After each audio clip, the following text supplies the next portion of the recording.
Video ini saya buat dengan jujur dan mandiri berdasarkan keilmuan, pemikiran, dan pengalaman saya sendiri. Saya mengerjakan video ini sendiri tanpa dibantu oleh atau bekerja sama dengan orang lain. Saya mampu mempertanggungjawabkan isi yang ada di dalam video ini. Sistem informasi perpustakaan adalah sebuah sistem yang dirancang untuk mengelola semua aspek operasional sebuah perpustakaan. Sistem ini menggunakan teknologi komputer untuk mempermudah pengelolaan buku, anggota, peminjaman dan pengembalian, dan berbagai aktivitas yang ada di perpustakaan. Pada umumnya, sistem informasi perpustakaan digunakan untuk mengatur koleksi buku, mengelola peminjaman dan pengembalian, mengelola data anggota, mempermudah pencarian buku, serta memberikan pengingat dan denda. Langkah pertama yang harus kita lakukan adalah membuka SAM Control Panel dan mengklik Start dari MySQL dan Apache. Setelah muncul warna hijau seperti ini, tandanya Apache dan MySQL sudah berhasil di start. Setelah itu, kita beralih ke localhost Cibus. Untuk soal nomor 1 adalah entry data buku. Di sini kita akan mengentrikan buku berjudul Sang Pemimpi.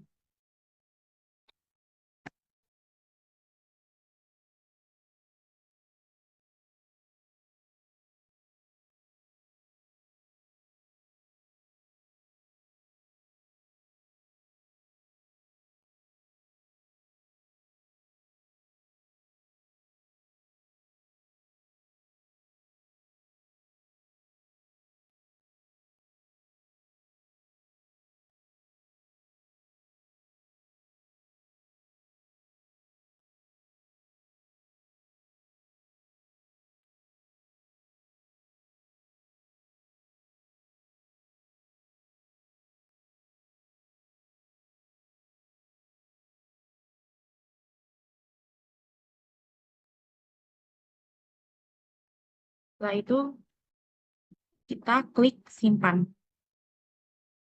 Untuk mengecek data buku yang sudah masuk, kita bisa lihat pada monitoring data buku.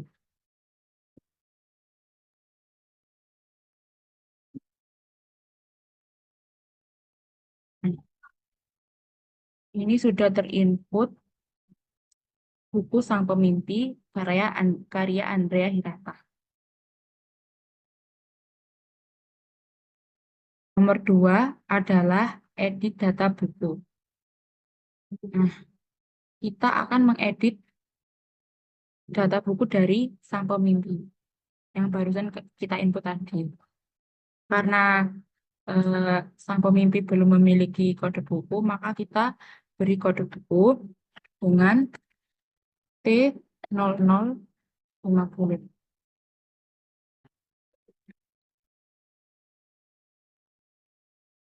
Setelah itu kita klik simpan.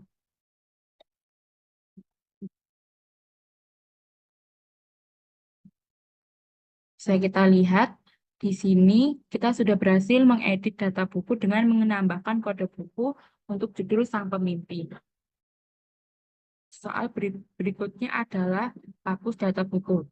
Untuk hapus data buku, kita cukup klik delete pada menu delete bawah edit seperti ini. Delete.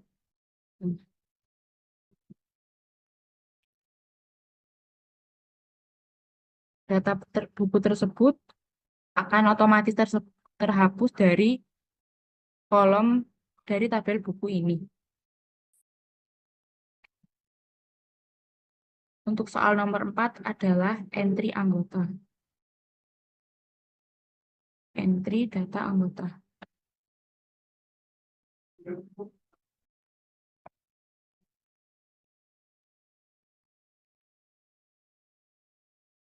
Akan memasukkan data anggota dengan nama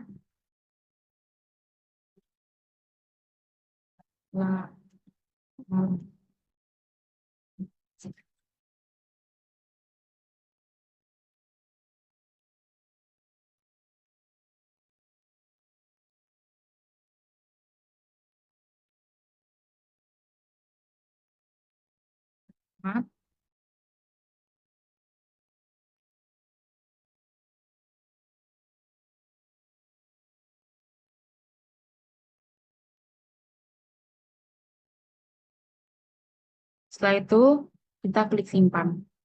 Kita bisa melihat data baru tersebut di monitoring data anggota. Nah, Lala akan nama Lala akan otomatis eh, muncul pada kolom data anggota seperti yang ada di layar seperti ini. Setelah itu, nomor berikutnya adalah edit data anggota.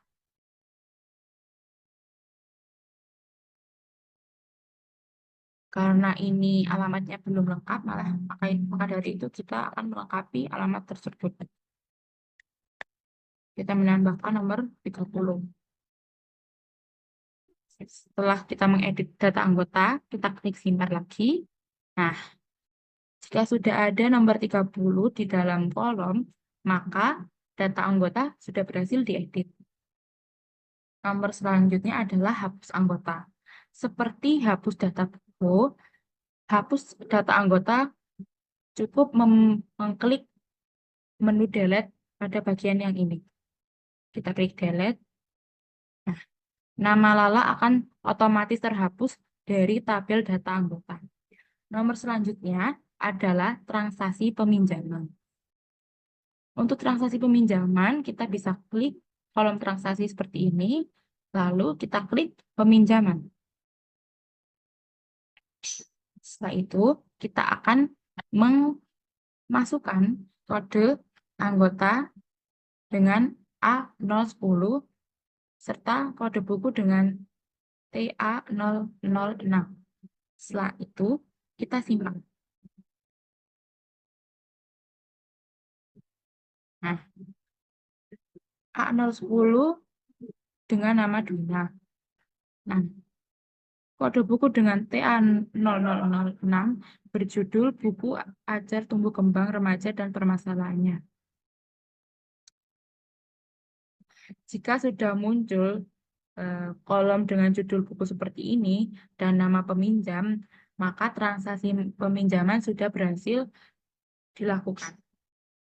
Selanjutnya, kita akan beralih ke soal berikutnya, yaitu soal untuk NIM genap. Pada soal nomor 1, diminta untuk menampilkan opak berdasarkan judul dan penulis. Kita klik home. Nah, ini sudah muncul opak. Lalu kita ketikkan buku. Sebagai contoh, jatuh sekali, bangkit berkali-kali. Lalu kita enter. Nah, judul buku sudah berhasil muncul pada kolom berikut ini. Setelah kita mengetikkan judul buku, kita mengetikkan nama pengarang, yaitu sebagai contoh Supardi. Kita enter. Nah, yang muncul adalah buku akuntansi pengantar 1 yang ditulis oleh Bapak Supardi. Jika sudah muncul pada layar ini dan di kolom ini, berarti kita sudah berhasil mencari buku berdasarkan nama pengarangnya. Setelah itu kita akan lanjut ke soal nomor 2. Untuk soal berikutnya adalah menampilkan denda. Pada soal berikut ini kita bisa menggunakan sintaks yang seperti yang ada di layar. Untuk Eko sendiri, itu merupakan perintah untuk menampilkan output ke layar. Tanda rupiah ini adalah string yang akan ditampilkan sebelum nilai variabel. Setelah itu, number format digunakan untuk memformat angka menjadi format yang lebih mudah untuk dibaca. Setelah kita sudah menghentikan sintaks seperti ini, kita bisa langsung menuju ke laporan dan data peminjaman.